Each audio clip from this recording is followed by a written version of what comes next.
Hi, it's Jan with my second vlog, and I'm very glad to be here today. It's inside, it's nice and toasty, but outside in New York City, it's like 10 degrees, so it's good to be inside. At any rate, I hope you're having a good day. Today, I'd like to talk about a couple of things and tell you a story about swimming. My first announcement is that I'm going to have a reading of a new play that's not so new, An Island to Themselves, and it's going to be in the St. Luke's second Monday reading series. It's a really wonderful group that's headed by Richard Stern, who has given me an opportunity to hear this play read. So I hope you come out. It's a 7:30 curtain. They serve a glass of wine. I'll try to attach a little flyer to this vlog so you can see where it is. Any rate, I wanted to tell you a story about swimming. I'm taking my little boy Beckham to swimming classes. He's 2.5 years old. We've had him in the water since he was 5 weeks, and it's been an interesting experience with him because it brings back my learning how to swim and how I did it in a country pool in a community called Oak Grove in East Texas. And I also remember swimming in Big Bend with Frida Davis, which we were very young, and we could sort of crawl on the rocks in Big Bend and pretend we were swimming. So when I was about 10, I was swimming fairly competent, but we were taking swimming lessons in New Boston, Texas, which was maybe 20 miles away from the farm where I grew up, and Mother had to drive quite a ways to get us there on Saturday morning.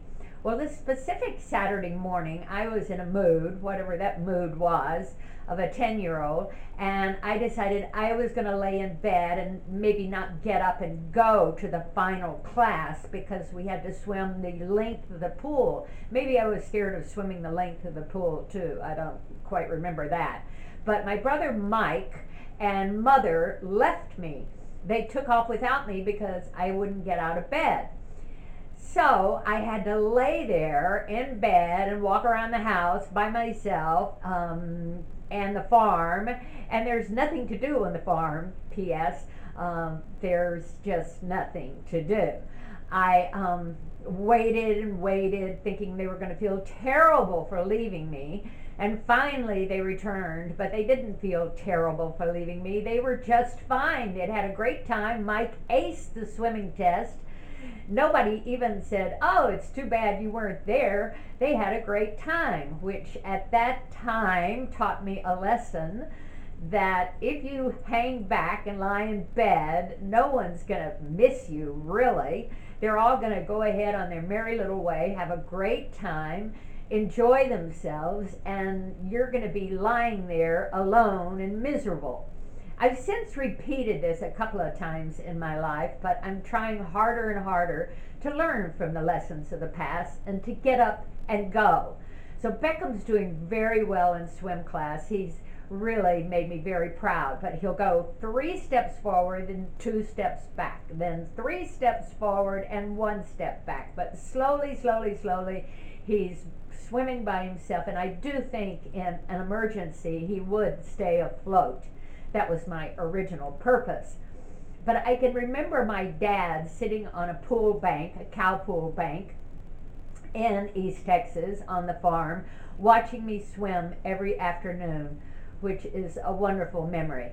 And my parents were great. My mother was a tremendous school teacher, first grade, so she really had a way with kids. And my friend Judy Holt Hall, who I went to school with from the grade of first grade to the 12th grade, was telling me the other day what a sweet woman she was, and God knows I know that. But on the flip side, she was serious. She would leave you alone in the bed. There's also now, I had 100 acres to play around in East Texas, even though there was nothing to do. And there's probably a lot more acres. I don't know how many acres are in Manhattan, but there's a lot of acreage, and there's so many things to do. The only thing I have to do is find the time and inspiration to get out and do them. So I'm very lucky that way. One of the shows that I wanted to talk about today is The Ferryman. It's an excellent production, a play written by Jez Butterworth, and I really think it's one of the best things I've seen this year, definitely, or any year. And so if you get a chance to go see that, I would do it. Also, I've gotten to see so many great exhibits because of hanging around with Beckham, like the Bronx Botanical Gardens. Yes, I had to halt on that.